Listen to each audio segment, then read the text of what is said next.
Ladies and gentlemen, it's a wonderful event. It's great to have you here. We realized from when we walked in, there's fewer people. So what we'll do is play musical chairs, get everyone to move around a bit. So for the camera, it still looks really, really busy, if that's okay. Fantastic. My name is davecrane. I've got the pleasure of hosting this wonderful panel, and I feel really in awe of the talent that we have here. The session is called Crafting a Vibrant Company Culture and Embedding Company Values and Nurturing Talent in Retail. And for those of you who don't know who I am, I've been in Dubai 30 years. If something happened during that time, I apologize. It was somebody else. You have to Google that. But I can tell you about the incredible guests that we have on this stage joining me right now. So, sitting next to me is a gentleman I've known for quite some time. Kunal Wadhwani is a CHRO for Choitrums, a seasoned HR management professional with over 20 years of experience. He's one of these gentlemen that whenever you go around anywhere and you look on LinkedIn, he's won another award. And the reason he does this is because he's got an incredible way of transforming organizations. And the stuff he's done at Choitrums has won him lots and lots of awards as the most influential HR leader for many years. And also he's training the new generation to come through and create an organization that's really having a huge impact across the region. So a round of applause, please, for Mr. Kunal. You can always tell a good audience because they join in sometimes, especially when you tell them. Okay, next to Kunal, on this side we have the amazing Mary Homer, who's the outgoing CEO of The White Company. With 7 years at The White Company, she steered them from incredible successes all the way through, significantly enhancing its market position and achieving sustained growth. And as she did all these many things, she also came to it having done 11 years at Topshop for the managing director. Her view on AI, we're going to be looking forward to seeing that, but I don't know what the conversations have been so far, but definitely AI is a business accelerator, and we should embrace it. For anybody who doesn't agree with that, you'll find out what we all think in a moment. So a round of applause for Mary. Slightly less people, but if you move around and clap, that'll be fantastic. Okay, and just on the side there, the big gentleman is Phil Lerney. Now, I've got to say before we introduce Phil and I are from the same part of the UK, and there's a very good chance you won't understand the word we're saying. There will be subtitles up there to watch, just in case there's a problem with it. He's a co-founder of HMN24, a sports and exercise scientist and author, and Phil's been one of the world's leading and most in-demand strength and wellness coaches for the past 2 decades, with an exclusive and high-profile roster of clients ranging from CEOs, elite athletes, actors, and actresses. And so if you can think of a celebrity, they're probably already working with Phil, and if they're not working with Phil, they probably will be. So a round of applause, please, for Phil. Wonderful. So that's our panel. Now, we're going to be looking at a number of different things today, and we're really looking about the way that culture has an impact on organizations and what we need to be doing to improve where we are and be able to be sustainable in the future, looking at team building and flexibility, and also how you can integrate AI. We may touch on that a little bit later on. But I'm going to start off with a basic question, and I'm going to throw it all the way along the panel and all the way back again, and it's this one. Why is culture so important to the success of a business? And if it is, what kind of culture should you be delivering? No pressure. Go to Kunal first. Hello, everyone. So culture is sometimes seen as a very in thing in today's time, right? It's like going for a salsa class and talking about culture in and out. But predominantly, if you ask a CEO in today's time, what's your most important, alignment in the organization? What you cater to today? And if the CEO says, I look at external customers, that's a lie, right? Because how many external customers would a CEO meet on a routine basis, on a weekly basis, on a daily basis? You're primarily supposed to take care of the people who take care of the external customers in the organization. And people enable the culture in the organization. Once you decide what pattern you want to follow or how you want to be known as an organization, you start making your strategies accordingly, right? So there's this saying that culture eats strategy for breakfast, right? And it's so relevant in today's time because when you focus on how you want to be seen as an organization, you end up doing things that attract talent within the organization, and more importantly, once you have attracted them, lets them stay in the organization. So that would be my opening remark as far as culture is concerned. Very good, thank you. Mary? You've just stolen my saying. No, it's like, I use that saying, culture eats strategy for breakfast all the time. And I would say, you know, if you want, your culture is right and you create the right culture, you know, it's dynamic and it's empowering, you will get so much more from your strategy, and your strategy will get delivered by really empowered and talented people. And at the end of the day, it's the people that make the decisions day in and day out. They will deliver your strategy, and also, therefore, they are your most competitive asset. Very good. I look at culture from a slightly different perspective, because obviously we're looking at people, which ultimately is what drives culture. So it's the people within your organization. So when we look at wellness and we look at the well-being of the individuals within that culture, we're looking at how are they behaving, how are they acting, how are they functioning on a day-to-day basis. So obviously from wellness piece, we're looking at, are they sleeping well, are they functioning well during the day, what's their attitude like, what's their behaviors like, and all of these tie into that wellness piece that obviously I'm here to talk about. And that drives that culture because it drives the functioning of the people, how they're performing, how they behave, and how they act around other employees. Now, we're going to go into several questions. I just want to throw this at you, Phil, because you do come in from a slightly different angle from everybody, and the fact that it's really about the well-being and the mindset of the culture, which up to recently in many places hasn't even been a thought for many organizations. It's just, we pay your wages, turn up and do your thing. But the pandemic changed a lot. How have you found that being an impact on the way that organizations see culture now? I think culture's always been, it's always been this thing, it's been this dream, right? It's almost been this pipe dream of businesses. They want this culture internally. They want people to, to get on, to work together well, to operate well, but we're not thinking about the individuals here. And what the wellness piece always goes at is that we have to look at the functioning of that individual when they come into that workplace. You know, are they propping up their work cycle, the time that they're in work with stimulants? Are they sleeping well when they get home? How are their relationships at home? And when we look at the things that in corporate wellness we know statistically work, and when we look at the science, we look at mental health, we look at employee assistance programs, we look at ergonomics, lighting environments, we look at the architecture of a building, how that functions around the individual. And we look at wellness programs, we look at the mental health, and we also need to consider the things that work and the things that don't. And often the wellness thing is a box ticking exercise. Is people they bring in a specialist on sleep or something like that a couple of times a year, but there's never any actionable points for employees to go away and do. Now, if I can take it, I always talk about net effect. So if I can take 4,000 people within an organization, or 400 people within an organization, improve their hydration status, performance goes up. People make more money, people perform better. If I can do the same thing with sleep, it's the same output. But what we've looked at is we've looked at these kind of token gestures towards culture and towards wellness that have just been this box-ticking exercise. So I think it's evolved a lot. The pandemic has probably changed a lot of things, is that we now consider things very, very differently because a lot of us experienced that. We experienced that downturn of productivity from working at home or whatever it might be. And we also saw that upturn of certain levels of productivity because people had these flexible working arrangements, which again, we know statistically and scientifically work. We know that flexible work patterns, actually the output is way higher than it is if we have this structured work pattern. So it's embracing these things that we know they have this positive effect, but it's also taking that older culture of business. Remember, the 9-5 was invented in 1926, but we've never reviewed it. We've never looked at it and gone, maybe this doesn't work quite as effectively as we'd like it to. And what's happened now is businesses are starting to realize that, because we have to work these long hours, that we can have certain employees that work the morning hours, certain employees work the evening hours, and they actually function better at those times, which comes down to things like chronotypes and all the science-y biology bits. But yeah, it's very different. It's fascinating, and we've got lots of questions to go through in the time that we've got. I want to ask one more before we move on to the next subject. When you start looking at, the diet and the sleep and all these different patterns, don't you get hit by people saying none of your business? From employers to employees, I go to work, I give you enough of my time, and now you want to know what I'm doing at home?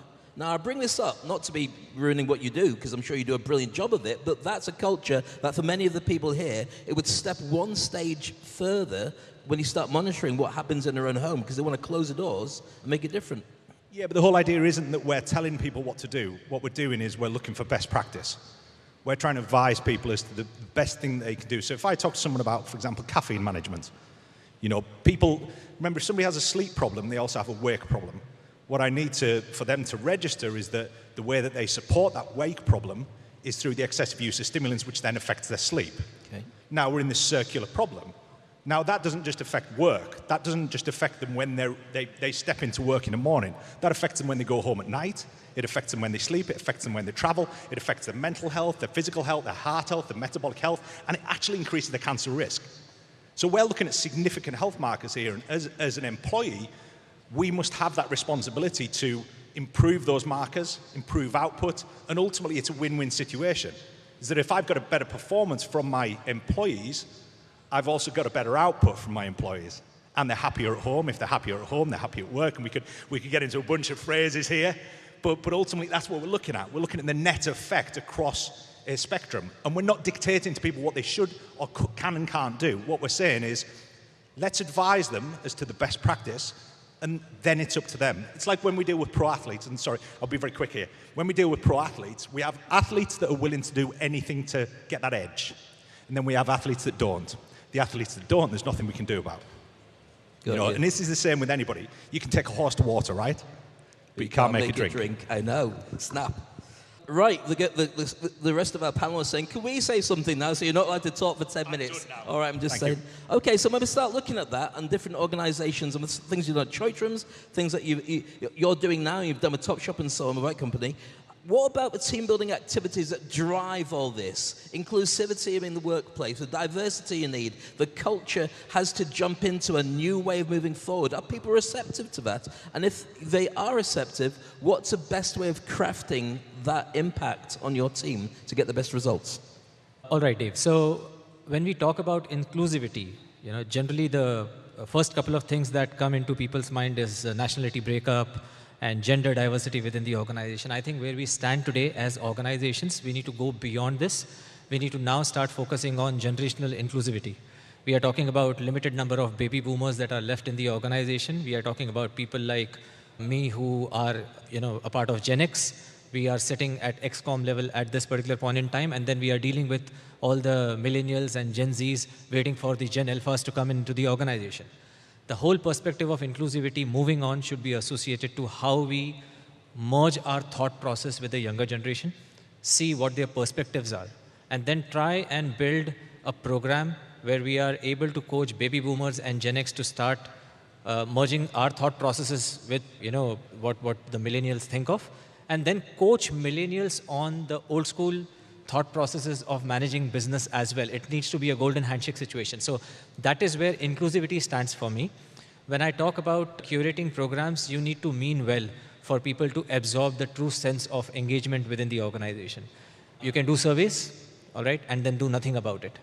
You can do surveys, try and find out what mechanisms you have used and what people are really talking about. Conduct specific, skip sessions, huddle sessions with your employees. Ask them what is relevant to them in the organization. So rather than throwing a bunch of activities and making a routine out of it just because you have a budget to do so, it doesn't make sense. If I have to give you an example that happens in Choitrums, we associate our engagement initiatives to our corporate values in the organization. We call it CLIMB, popularly, customer centricity, leadership, integrity, meritocracy, and being boundaryless. We try and build coaching programs associated to our values, and it is not just a part of our induction program. Anything that we do in the organization, let's say you're doing appraisals in the organization, it is a part of our value program, which is meritocracy for that matter. We do a lot of MDP programs, management development programs in the organization. We have also adapted to a concept called as a goodness campaign, because Choitrums has a tagline which is known as full of goodness. So we have a goodness campaign which runs for a period of approximately 4 to 5 months where different events happen, but we want people to get associated to the whole culture, the whole value proposition of the organization, and you have to live by it. You cannot say that we are an organization which follows integrity and then keep, firing people left, right, center without a strong reason as such. So whatever an organization does, depending upon the challenging times that we have right now, all right, but there should be a very strong back-end focus associated to the values of the organization. And if you're able to do that, people have a better understanding of the overall organization's perspective rather than focusing on why a particular activity or a wellness activity is happening right now. Over to Mary on this subject. I mean, the same question, but also from an international point of view, how do you deal with diversity, inclusivity, when you've got so many different people with different cultures across the world? Different countries have different things they're receptive to. I think, well, actually, there's two things. I'll come on to the second part of that in a minute. I mean, I think from a culture point of view and inclusivity, we have a strapline at the White Company is, you know, we are a company for everyone. But I think it starts, your start point has to be your values and your leadership behaviours, because that's where the whole focus comes from. And it's like when you're building your culture and you want it to be inclusive for everyone, you've got to start with what are the values of our company, and therefore what are the leadership behaviours that we want to demonstrate. And it equally comes on for people who want to come into our organisation, because if you don't fit what we believe in, then also you might not be right for us as well. So you're trying to create, through values and leadership behaviours, something that does and is right for everyone. So that has to be the start point, because that's how you act, how you behave, and, as I say, what you believe in. The second part, I suppose, when you're saying, I mean, internationally, we are only in the UK, other than online. Sorry, I normally have a loud voice anyway. Other than online anyway. But also within, I've got 1,800 staff. We have all nationalities and cultures anyway within that. So by saying we are for everyone, it's then about how we talk about every nationality, whatever is, if it's Diwali, if it's Hanukkah, if it's Christmas. And we have forums where we learn. And we embrace it and we engage it because it's important and we want to understand it and we want to, you know, all work and be together. So it's a lot of it is education, it's listening, that everybody has a voice, you know, and everyone should think they have a voice. So you start to just build a community, really. With that, when we talk about the voice specifically, there's a lot of people in any organization who don't speak, who sit there quietly. They absorb it, and sometimes they do it because they don't like to put themselves forward, and sometimes they do it because they don't really feel this is for me. I'm just taking a wage, or it doesn't speak to me, and so on. How do you find those people? How do you make that so they step up and they get more of what you're trying to create? I think if you're observant of people, if it's because they're just shy, it's finding an environment where, and the situation is right, you encourage them, and the loud people, you get to be quiet for a minute and try and encourage people to speak. If it's because they're just not interested, then if I'm really blunt, they probably shouldn't be working for you. That's fair enough. Go on then. If I may just add where Mary has stopped. So I'm the foosball champion of Choitrams, by the way. And the point is not that I am the champion. I am the champion because of my partner. My partner... Did you get an award for that as well? Yes. But what is interesting to know is my partner is our office boy, the guy who serves tea and coffee in our office. His name is Suman. And since I partnered with him, it's been back-to-back 2 years that I have been winning foosball championship. Before that, I have tried it for like last 5 years. I did not win a championship. But the point being, when people see the emphasis that an ex-com member is playing hand-in-hand with an office boy, that just sets up. So you can have a foosball table in your office, and every passing employee can sit and think over there, if I start playing right now, am I going to be taken up by my manager in my appraisal that you were wasting time playing foosball? Or do you create some sort of mental process around it where people feel comfortable using those tools that you want to provide to your employees? With that, I'm going to now throw at Phil the whole point we talked about here about culture, internal, and so on. But we've got a screw that's gone loose in the last couple of years. People are working from home, and people from all around the world being part of your growing organization, not you specifically, but with lots of organizations here. They may be outsourcing it. They may have flexible teams that come into play. How do you create that culture? How do you make it do all the things that our guests have said on stage when you may never see those members of your team in one room or even face to face? I think it's that shift from, you know, businesses now looking at moving away from things like duration. So duration was always, you know, an employee comes in for 8 hours a day, 10 hours a day, whatever it might be. Is that shift from duration and on deliverables and quality. So now we're looking at, how do we measure those deliverables, which we've got to. As an employee, you can't just liberally say you're going to work from home and we don't have any measurables, we don't have any deliverables, but we also don't want to micromanage. We also need to understand what they're doing. And again, from a health perspective, and again, I'm going to look at this from the wellness piece, is that when we're looking at what these people do, we've also got to ensure that their home environment is suitable for them to work from. So the pandemic created a lot of problems because what happened is people went from going into a working environment that's geared up for working the vast majority of the time, the ergonomic chairs, the lighting environment's correct, the culture's there, the community's there, to all of a sudden there's no community, there's no culture, there's no getting together. We were talking about this earlier, Mary, is there's no crossover of days where you go in and you meet as a team and you have those, those water cooler moments and those ideas and you lose all that. And we lost all that during the pandemic. Is that all of a sudden you're an independent, you're on your own, you're probably working from the darkest room in the house because it was the only spare room you had. And all of these things that were conducive with a working environment are now gone. So it's also taking that education that really should exist around office culture or working culture, where we're looking at these environments and taking that environmental aspect and bringing it home as well. And going, look, you can actually perpetuate that same environment, but in a home situation. And we can also do that and reinforce it whilst we're in the working situation. Does that make sense? It does, but how do you do that? Because what happens in somebody's home has got a lot of other factors that have nothing to do with the culture of your business. So when you turn around and say, right, I want you to now design your home or design your workspace to be like that, there's other things like kids and dogs and cats and TV and Netflix and stuff. So how do you enforce it, or do you just let them find their own interpretation of it? It's never enforcing. Again, this is kind of what you were saying before, is that we're never trying to enforce anything on anybody, because what we know from, and what I know from coaching, I was 25 years, I was a coach. So my whole job was to get someone to do something they probably didn't want to do, which a lot of the time, revolved around exercise or activity or whatever it might be. And what we know is that if I tell them what to do, they won't do it. So again, I've got to guide them to a position where they can make better decisions, they can manage things better. Remember, home life is about management. I have 3 kids. I work from home and have worked from home for the last 7 years. So it's about managing that environment to the best of your ability. But that facilitates and needs me to have flexible working hours. Otherwise, that doesn't work. Because if I dictate a 9-5, I've got school runs, we've got to get the kids to school, we've got to do all this other stuff. School holidays now becomes an issue.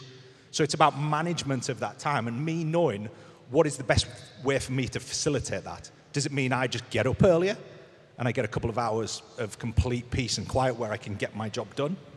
So it's management, and it always is management. It's never this dictatorship, and I think this is one of the problems that businesses have had, is that we've tried to dictate what people do at work, what people do at home, instead of looking at best practice and going, look, how can we get the most out of our employees without it almost being, I'm going to twist their arm to perform better. I'm just getting them into an environment and a position where they will perform better. If I can make, again, going back on the sleep thing, if I can make 400 employees sleep better or help them sleep better, the net output is they perform better. They perform better at home, they have better relationships, they're better with their colleagues, and it's that net effect again.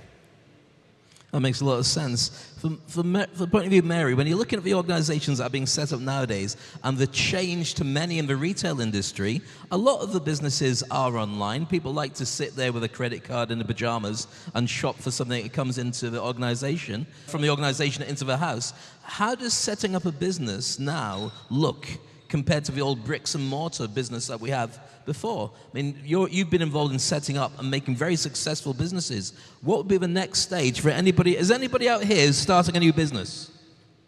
No, they've all been there forever, that's fine. But if you were to start a business or to adapt a business, what would you say the balance should be for the bricks and mortar, going into the shop, or the online for the culture to work? Is that as far as the work environment you're asking me? Sorry, say again? As far as whether you're in the office or not, flexible working? If you were to set it up, what's the best way? I mean, I'm an advocate for the office, but I'm also an advocate for flexible working. So I think if I go back to, obviously pre-COVID, when we were like 5 days a week, I don't think that is necessary. And I caveat this where I also think it's different by certain types of business, whatever industry you're in. But if you're in a creative retail environment, it is very hard to work remotely in total.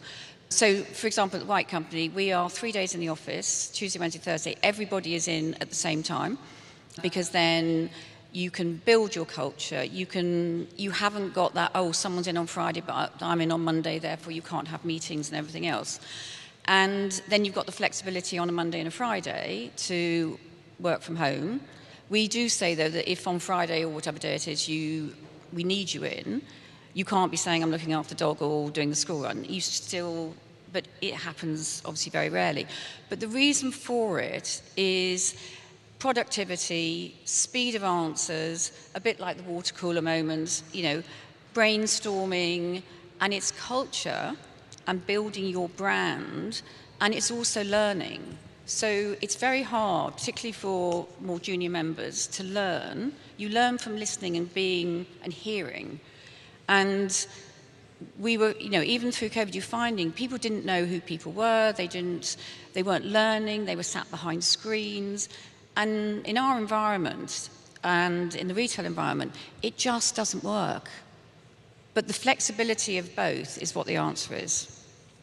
How do you then, and this one's to Kunal first, how do you then appraise your staff, and how do you give them KPIs when there's so much flux and change in the workplace? Because the old way of doing things would be the carrot and stick or whatever different ways that they put it in, but now people want more.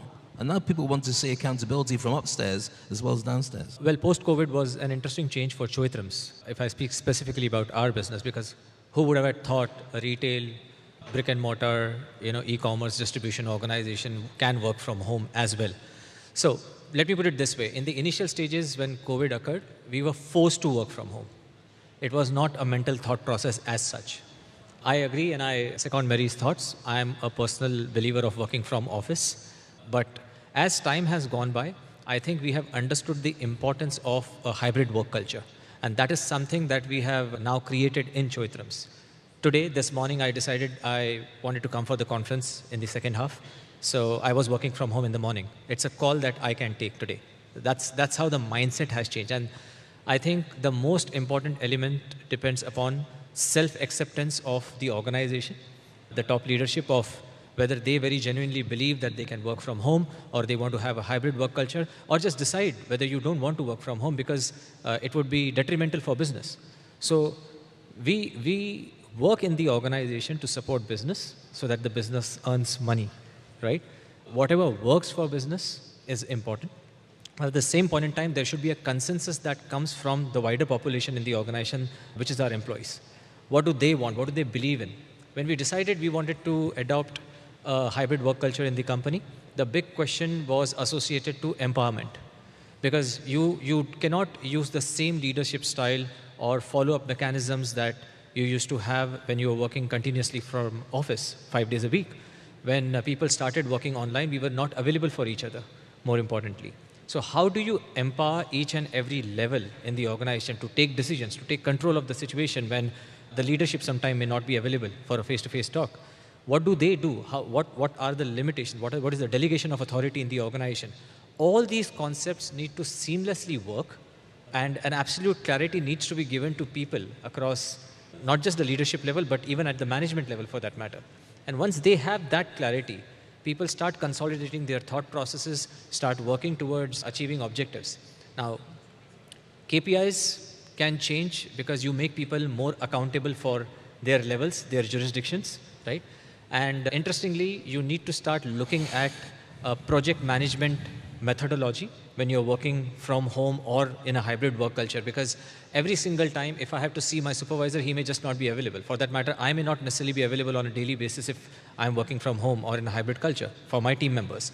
But if I make them accountable for certain things, I can do weekly reviews, I can do quarterly reviews, I can do monthly, fortnightly. You want to put a tag on it, decide what you want, but let's create a self-acceptance. Because what happens is, and I'll give you a philosophical example over here so that you understand the difference between affirmations and acceptance. Your child may get 60 out of 100 in a test, right? And we may give them examples of our neighbors and their children of how they score a 80 or a 90. And we keep pushing our children stating that, oh, you can get there, right? But that's just an affirmation. All right. We need to tell our child to first accept that they are a 60 out of 100, and then expect them to try a little bit more harder to get more marks. But if you don't accept who you are as an organization, as an individual, all the affirmations are a lifeline. Well, I would say 60 out of 100 at that test might not be the other tests that you could do to find out how you get on and how life works. We've got a limited amount of time left, so I'm going to throw a question which we're going to send all the way along the group as well. I'm going to start with Mary with this one. About the future of the retail industry. For everybody who's here in this room, everyone's a decision maker in some way, shape or form. You've had incredible success with the White Company, incredible success with Topshop. What would you say, from your experience, are the things that people get wrong so often that if you could do Harry Potter magic wand, do it this way, bing, you would send across the industry? Or Hermione, she's good at magic as well. God, if I knew the answer to that, then I'd be a millionaire. So what do they get wrong in respect to culture, or just wrong? I think that we're talking about the culture specifically, but about the new employee mindset and the way that organizations are growing moving forward. Yeah, I mean, the change, which has been amazing, which I think most of us, depending what the age of the audience is the way that we've changed from being a very directive, very sort of, as I say, directive, must-do culture and leadership, to something that is much more empowering and inclusive. And I think that's the biggest difference, the biggest changes, because that has changed, and it goes back to changing the culture of the business, and it changes people's mindset, and they will want to work for you rather than I'm going to come in, do my job, do what I've got to do, and then go home. And they're saying on the CEO now, it should be Chief Empathy Officer. And that has to come from the top, and that has to go all the way down. And I think you spend so much time at work, you've got to enjoy it, and it's got to be an environment that you want to be in. And then that's the change in so many businesses now that is an absolute, joy. Fantastic. Phil, I can see you rubbing your hands with this question, so I'm going to hand this over to you. What do we all need to do to be better for our staff for moving forward and growing in the future? Well, again, from a wellness perspective, I think culturally the problem we have, or one of the big problems we have, is we always look at this nth degree, which goes back to the previous question, is that we have this thing that, we used to work from an office. Now we're working from home, but people forget about there's an in-between there. There's a hybrid aspect to this. Remember, human beings are social creatures. We're not designed to work in isolation. We don't work well in isolation. It actually sends us a little bit crazy if we do. So when we're looking at these solutions to these problems, often we're looking at this almost extreme example of what we're going to do to fix this. And often we don't actually look at the root cause of the problem. If you look at company culture isn't often about what's just going on in the office. And we always talk about the bad apple, right? Everybody in here will have employed a bad apple at some point who damages that culture and does things to the culture. And a lot of that is about their behaviors, their habits, the things they do, and they bring that into the mix. And instead of looking at what is causing that bad apple, or the apple to go bad, we're trying to just dismiss them and get rid of them. And again, from a wellness perspective, we're looking at things from a slightly polarized perspective, in that we go, look, somebody's got this problem, so therefore we've got to remedy and fix the problem. And it's a bit like when somebody gets an injury, we've all had injuries of some description, is that the area of where the pain isn't the area we need to treat. And this is the same with company culture. Where we see this pain and we see this thing being inflicted upon a business, we don't look at the root cause of the problem and try and fix the root cause of the problem. What we try and do is we try and dismiss and get rid of it by sticking a plaster on it, in essence. There's a fascinating story about Brad Bird, who's a famous director, who'd gone to work at Pixar, and he'd had a disastrous movie. I think it was John Carter of Mars or something, hadn't worked at all. And so they brought him into Pixar and they said, look, make a movie, we want to do something different. So he said, okay, what I want to do is take all the staff who don't fit in, all the ones that get upset because they don't get what they want, but they're really passionate about it, all the ones that in these surveys about employees just seem to be not right, but they still love what they do. And he said, give me them. So he took all this stuff together and he worked on a process of giving them almost carte blanche to do what they really wanted to do. And the end result was The Incredibles, which won awards left, right, and center, because those people were passionate, they loved the organization, but fitting into the holes that they were given were not the right ways to be able to do it. So I'm going to throw the question in the limited time that we have, because we're going to go to one sentence answers. In fact, I'm going to throw it, first of all, back to you on this, because when you do get staff who don't want to play, who come up low on the surveys, how do you persuade them to be more group fitting in, to absorb it more and be part of what's going on? Just quickly, Phil, on that one. It's finding the anchor for that individual. And remember, we're never going to get an organization where everybody fits in or conforms to the same uniform script or whatever it might be. And it's finding what those, we talk about this in exercise, is that there's this thing, and again, corporate wellness, I keep referring to it, sorry, but there's this thing of giving people a gym membership. So you try and push everybody into this thing where they have to go to the gym, which creates this, ultimately you're hoping it creates this wellness outcome. But not everybody enjoys going to the gym. So what about people who want to find a different anchor? It might be something that's just better for their parasympathetic system. We talk a lot about nervous systems. And it might be just something that calms them, something that takes them out of that work environment. And again, everyone here, everyone in the room will have something they go to which facilitates them switching off from work. And the gym, for some of us, that's that place. But we assume in corporate wellness that all we have to do is we give someone a gym membership and just assume they're going to use it, instead of looking at, what's the thing you'd like to do? How can we facilitate that? How can we help you with that? And it's taking all those things where people don't quite conform to what we would expect them to conform to and giving them options. As you can see, I'm using my gym membership every single day. Well, I would do if I could find where I left it. Let's look at this, and before I throw the question to Kunal, we're short on time, so we need to make it relatively short answers. This region has some incredible businesses doing really well, but the culture is not the same as we have maybe with the other two panel members. It's got to be seen a different way for it to work here, because predominantly it is you are told to do it, and therefore you will do it. What has to change? Choitums has changed it many ways, and I've seen you grow in 30 years. What's the secret sauce for many of the people here to make a difference? On a quick note, I would say you need to try and see, as we move on, how you can make sustainability as a part of your value proposition in the organization, and how you coach people to create that kind of sustainable culture within the organization. In Choitrams, it's more about showing confidence in others and telling people how we contribute for their successes. And that leads to a thought process where they wish to contribute back to the organization's success, right? I always tell people when I'm doing a coaching session that, there is, in any organization for that matter, there is a vision, a dream that company sees, and there's an execution that the company prepares to achieve that vision. What is missing in today's time is the alignment in between. Because only and only if you're able to have absolute clarity on what your processes are, how you communicate within the organization, do you have an open dialogue in the organization? And if you showcase encouragement in the organization by showcasing care, showcasing contribution, showcasing some sort of camaraderie approach in the organization, that alignment creates a better midterm approach to align your vision with the execution that you're trying to look at. Absolutely. We've got 50 seconds left. What I'm going to do is put you on the spot to give a phrase or a sentence that you think sums up the way, the strategy that people should be using to move forward. It could be your own, it could be an organization you've worked with. What would you say as a takeaway or a meme that everybody here could use? No pressure, because we didn't rehearse this. What would you say? Who wants to start? I'm going to repeat what I said before. Is focus on quality, not duration. Nice.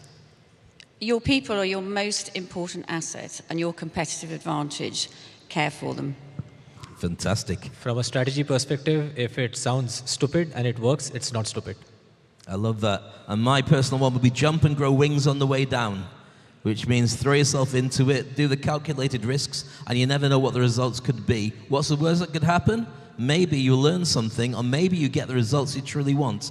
Now, it's been a complete honor being on this panel at this incredible event with an amazing audience that we have paying attention. I'd like you to share your love and thanks to our incredible panel. First of all, Kunal and Mary and Phil. Please give it up for them.